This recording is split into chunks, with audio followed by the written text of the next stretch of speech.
Pengertian TPR. TPR atau Total Physical Response atau dalam bahasa Indonesia disebut respon fisik total. Metode ini penerapannya lebih menekankan pada bahasa tubuh atau gerak tubuh.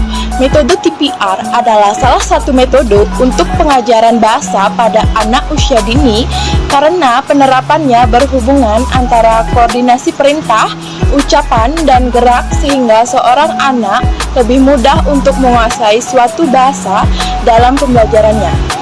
TPR merupakan sebuah metode yang menggunakan gerak tubuh untuk mengartikan kata. Kemudian, tujuan diadakannya pelatihan menggunakan metode ini adalah untuk membantu guru mengajar bahasa Inggris dan menciptakan suasana kelas yang menyenangkan. Metode pembelajaran ini lebih menekankan pada keaktifan siswa, yakni kegiatan langsung yang berhubungan dengan kegiatan fisik dan gerakan. Bentuk aktivitas dengan metode TPR dalam proses belajar mengajar. Dalam proses belajar mengajar dengan menggunakan metode TPR ini, banyak sekali aktivitas yang dapat dilakukan oleh guru dengan siswa, antara lain yang pertama, latihan dengan menggunakan perintah atau interactive drill, merupakan aktivitas utama yang dilakukan guru di dalam kelas dari metode TPR. Latihan ini berguna untuk memperoleh gerakan fisik dan aktivitas dari siswa. Selanjutnya ada dialog atau percakapan atau conversational dialog. Selanjutnya ada bermain peran atau role play dapat dipusatkan pada aktivitas sehari-hari seperti di sekolah, restoran, pasar, dan lain-lainnya. Selanjutnya ada presentasi dengan LCD. Selanjutnya ada aktivitas membaca atau reading dan menulis writing untuk menambah pembendaharaan kata atau vocabularies dan juga melatih pada susunan kalimat berdasarkan tenses dan sebagainya. Prinsip TPR. Menurut Asser, mengemukakan 3 prinsip utama sistem TPR, yaitu pertama, kegiatan berbicara dimulai setelah siswa benar-benar memahami bahasa lisan yang diinstruksikan oleh guru. Yang kedua, pemahaman dicapai melalui instruksi lisan yang diucapkan oleh guru dalam bentuk imperatif atau kalimat perintah. Yang ketiga, siswa diupayakan untuk menunjukkan kesiapan berbicara. Contoh pembelajaran dengan metode ini yaitu ketika mengenalkan kata stand up, semua anak ikut berdiri sambil mendengarkan kata stand up dan mengucapkan kata stand up tersebut. Di sini, kita tidak perlu menekankan pada pengenalan bahasa tulis, walaupun kita bisa sekali-kali menuliskan kata tersebut, tapi tidak menjadi keharusan. Kemudian, kita bisa menguatkan pengenalan kata tersebut sambil bernyanyi dan bergerak sesuai perintah lagu.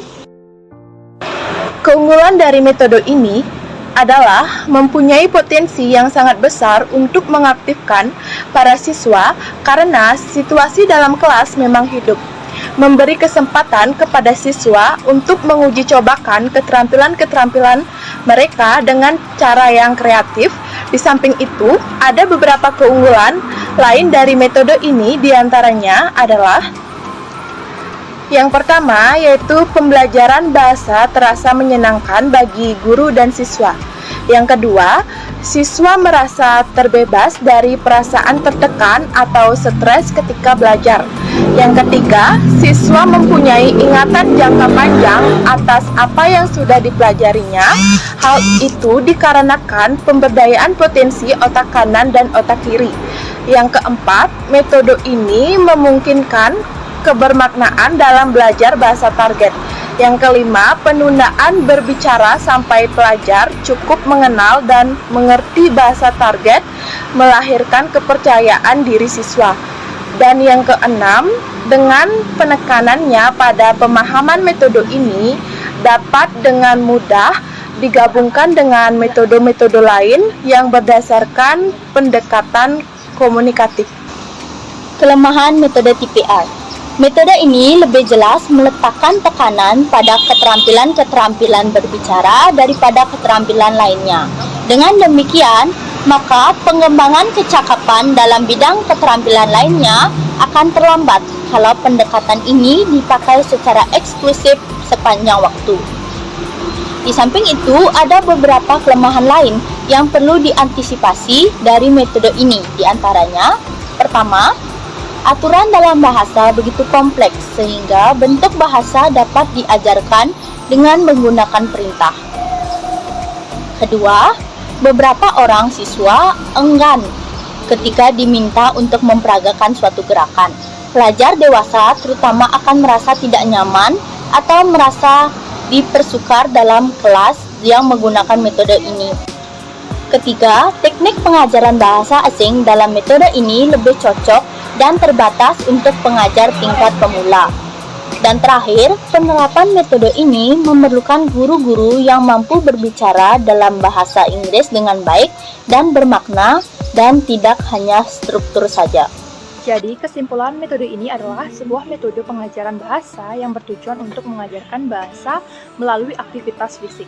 Metode ini berkaitan dengan memberi di dalam psikologi yang menjelaskan jika hubungan memori lebih sering terdeteksi asosiasi, maka memori menekankan pengembangan kemampuan melalui asosiasi gerak, dengan makna kemampuan sebelum berbicara dan berbahasa, dengan karakter.